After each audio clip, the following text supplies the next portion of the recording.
बिस्मिल्लाहिर्रहमानिर्रहीम। अस्सलाम वालेकुम फ्रेंड्स, हम 9th क्लास की कंप्यूटर साइंस के कोर्स को डिस्कस कर रहे हैं और आज हमारा चैप्टर नंबर 1 का लेक्चर नंबर 20 है। इस लेक्चर में हम टाइप्स ऑफ टेस्ट डाटा को डिस्कस करने जा रहे हैं। प्रीवियस लेक्चर में हमने टेस्ट डाटा और टेस्ट डाटा की इम्पोर्टेंस क्या है उसको डिस्कस किया था। आज के लेक्चर में हम टेस्ट डाटा की टाइप्स को डिस्कस करेंगे। लेक्चर पे जाने से पहले अगर आपने मेरे चैनल को सब्सक्राइब नहीं किया तो चैनल को सब्सक्राइब कर लें, बेल आइकन को हिट करें ताकि आने वाली वीडियोस के नोटिफिकेशन आपको मिल सकें। इसके अलावा आपकी कोई क्यूरी है तो स्क्रीन के ऊपर मेरा नंबर आपको नज़र आ रहा होगा, आप डायरेक्टली कोई भी क्वेश्चन कर सकते हैं। आज के लेक्चर की तरफ बढ़ते हैं और देखते हैं टाइप्स ऑफ टेस्ट डाटा को। Creation of proper and sufficient test data is one of the key activities to improve quality of a solution। देखिए, आपने जो सोल्यूशन बनाया है उसकी जितनी अच्छी आप टेस्टिंग करेंगे उतनी ही उस सोल्यूशन की क्वालिटी को उस सोल्यूशन की क्वालिटी बढ़ेगी। तो यहाँ पे भी वो यही कह रहा है कि एक सोल्यूशन की क्वालिटी को बेहतर बनाने के लिए जो सबसे अहम चीज़ है वो एक दुरुस्त और एक अच्छा टेस्ट डाटा बनाना होता है। Each type of solution requires different data, और हर जो सोल्यूशन के लिए डिफरेंट जो वो आपको डाटा चाहिए होता है, उसकी ज़रूरत होती है।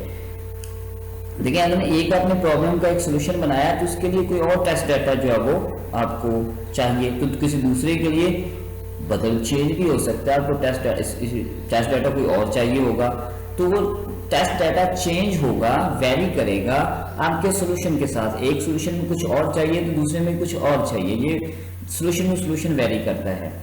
तो इसी वजह से हमने आज types of test data discuss कर रहे हैं ताकि आपको ताकि टेस्ट डाटा का आपको पता चल सके। और भी बहुत सी हैं टेस्ट डाटा की टाइप्स, लेकिन जो मेजर 5 जो है वो हैं हम उसी को डिस्कस करेंगे।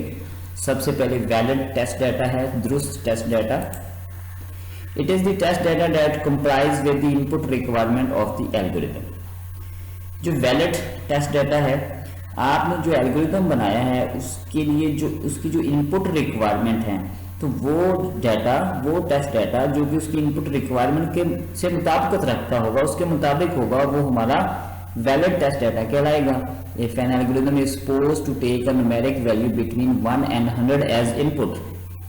फर्ज करें आपने एक एल्गोरिथम बनाया, एक सोल्यूशन बनाया, और सोल्यूशन में आपने 1 से 100 के दरमियान यूजर से इनपुट वैल्यूज लेनी है। तो आप जो 1 से 100 के दरमियान में अपने सोल्यूशन को डाटा दे के चेक करेंगे आया कि आपका सोल्यूशन सही काम कर रहा है या नहीं कर रहा, तो वो हमारा वो जो वैल्यूज देंगे, वो जो डाटा देंगे, वो हमारा वैलिड टेस्ट डाटा कहलाएगा।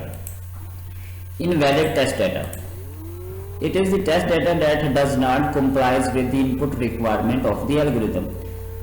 तो ये अपोजिट है वैलिड टेस्ट डाटा, ये नादुरुस्त टेस्ट डाटा कि एल्गोरिथम की जो इनपुट रिक्वायरमेंट है वो डाटा जो उसके साथ मुताबिकत ना रखता हो, वो इनवैलिड टेस्ट डाटा कहलाता है। बेसिकली हमने अपने सोल्यूशन को खुद से टेस्ट डाटा देके चेक करना है ताकि जब हम उस सोल्यूशन को मार्केट के अंदर या उस सोल्यूशन को इम्प्लीमेंट करें तो इस तरह के जो प्रॉब्लम्स आए तो हम उसको पहले ही उन प्रॉब्लम्स को सॉल्व कर लें और हमारे जो सोल्यूशन की क्वालिटी बेहतर हो सके। इस वजह से हम टेस्ट डाटा के जरिए उसको वैलिडेट कर रहे होते हैं।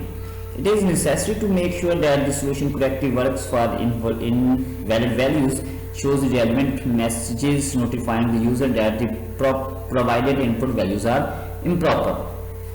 तो इस चीज़ को काबिल यकीनी बनाना बहुत ज़रूरी है कि जब इनवैलिड वैल्यूज़ के लिए आपका जो सोल्यूशन जो है वो सही काम करें और आपके यूज़र को रेलिवेंट मैसेज मिले कि आपकी जो इनपुट वैल्यूज़ हैं वो इम्प्रॉपर हैं, वो दुरुस्त नहीं हैं। उससे यूज़र को पता चल जाएगा कि जो उसने वैल्यूज़ दी हैं वो सही नहीं हैं, और फिर वो हम उससे बेसिकली मैसेजेस हम उसको इस वजह से हम उसको नोटिफाइंग करवा रहे हैं ताकि हम उससे सही वैल्यूज़ ले सकें और उसको पता चल सके कि उसकी वैल्यूज़ जो उसने जो इनपुट की हैं वो सही नहीं है। नेक्स्ट है boundary test data values. A solution is tested on extreme values. For example, to calculate interest, we can consider principal amount 0 or a very huge amount। तो आपने जो एल्गोरिथम बनाया है और उस एल्गोरिथम के लिए जो वैल्यूज आपने इनपुट करवानी है तो उनकी जो एक्सट्रीम वैल्यूज हैं, सब एक्सट्रीम वैल्यूज मतलब जो सबसे मिनिमम वैल्यू है या सबसे मैक्सिमम वैल्यू है, आप उसको दे के अपने सॉल्यूशन को चेक करते हैं कि बाउंड्री टेस्ट डाटा के ऊपर आपका सॉल्यूशन कैसे काम करता है। तो उसने एग्जांपल भी दिया कि अगर आपने इंटरेस्ट कैलकुलेट करना है तो कम से कम अमाउंट क्या होगी 0, और ज्यादा से ज्यादा अमाउंट जो भी उसमें जो वो सबसे ज्यादा अमाउंट होगी, सही, हम दोनों को चेक करके मिनिमम और मैक्सिमम को चेक करके जो वो अपने एल्गोरिथम को, अपने सॉल्यूशन को चेक करेंगे। उस तरह के जो डाटा को हम बाउंड्री टेस्ट डाटा कहेंगे। Wrong data format, it is wise to check how the system react on entering data इन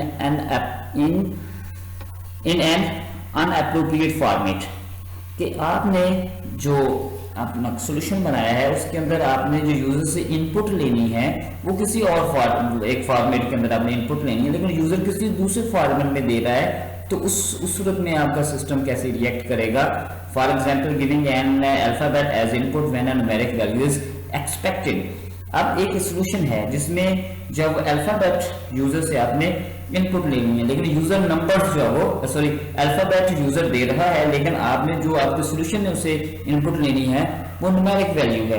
तो इस सूरत में आपका सिस्टम क्या रिएक्ट करेगा। तो हम तकरीबन रियल लाइफ के अंदर भी या इंटरनेट के ऊपर भी फॉर्म सबमिट करते हुए, जब भी हम फॉर्म को सबमिट करते हैं, तो अगर हमारा जो फॉर्मेट है वो सही नहीं होगा तो हमारा फॉर्म सबमिट नहीं होता, वो हमें मैसेज जो वो उसके ऊपर कन्वे किए जो वो करते हैं ताकि वो हमसे सही फॉर्मेट के अंदर वैल्यूज ले सकें।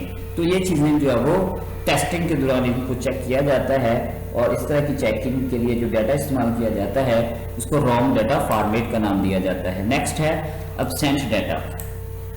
It is also important to investigate that the solution still works if less number of inputs are given than expected।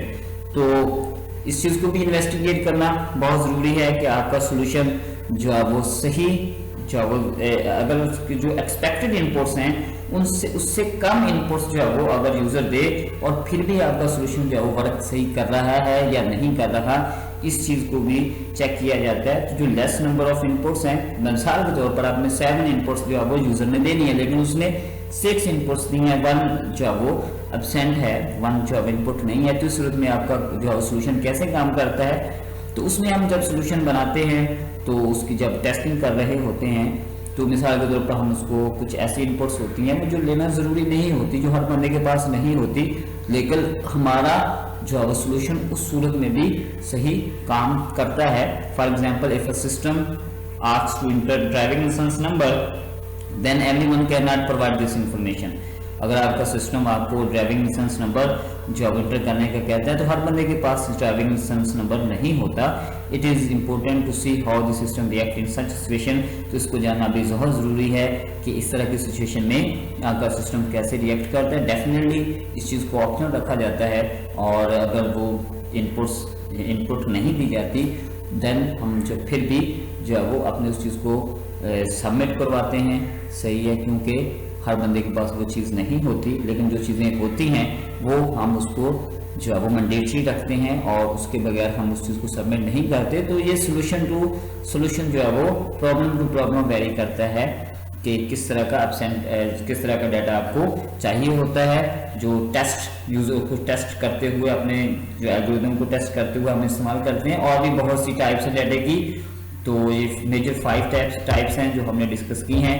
उम्मीद है आपको नेक्स्ट समझ आया होगा। मिलते हैं नेक्स्ट वीडियो के अंदर। थैंक्स।